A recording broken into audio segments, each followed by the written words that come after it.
Hi guys, welcome to my channel.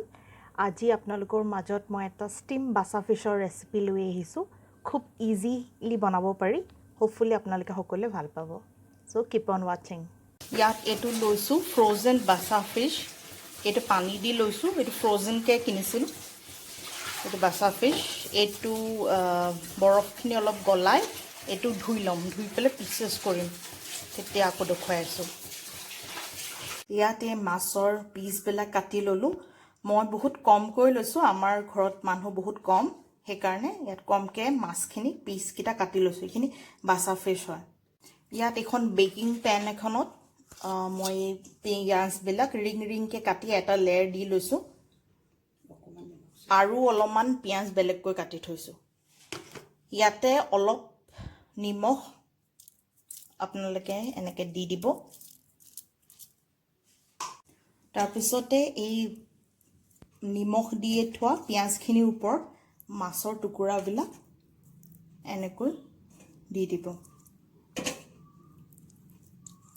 আৰু তাৰে ওপৰতে আকৌ আমি কাটি থোৱা পিয়াজখিনি দি পেলে গুটে মাছৰ লেয়াৰটো কভাৰ কৰি দিলে হ'ল এতিয়া এনেকৈ আকৌ মাছখিনিৰ ওপৰত পিয়াজ দি কভাৰ কৰি ললো ইয়াৰ ওপৰত আকৌ সামান্য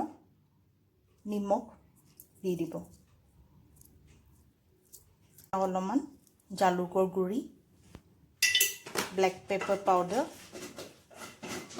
এনেকৈ দি দিছো আৰু এইখিনি এতিয়া মই ষ্টিম কৰিম ইয়াত 1% তো তেল নাই এক টোপালো তেল নাই কিন্তু আপোনালোকে এনেকৈ ট্ৰাই কৰি চাব এইটো খুব ভাল হয় খুব হেলদি হয় या राइस कुकरটোত ভাত পাতুতে ওপৰতে ভাতখিনি যেতে সিজিব এখিনিও ৰেডি হৈ যায় এটো স্টাৰ্ট কৰি দিও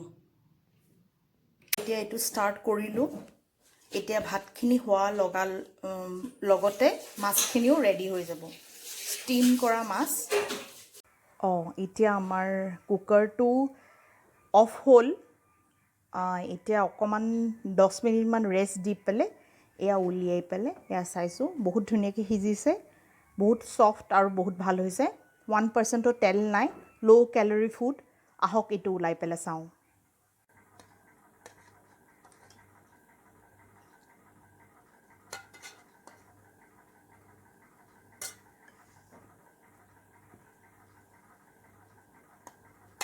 এয়া ভাপত দিয়া মাছ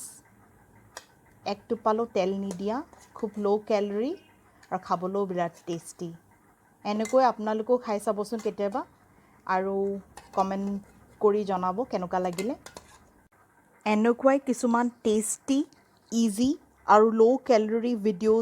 ভিডিঅ'জৰ ৰেচিপি বিলাক চাবলে মোৰ চেনেলটো সাবস্ক্ৰাইব কৰিব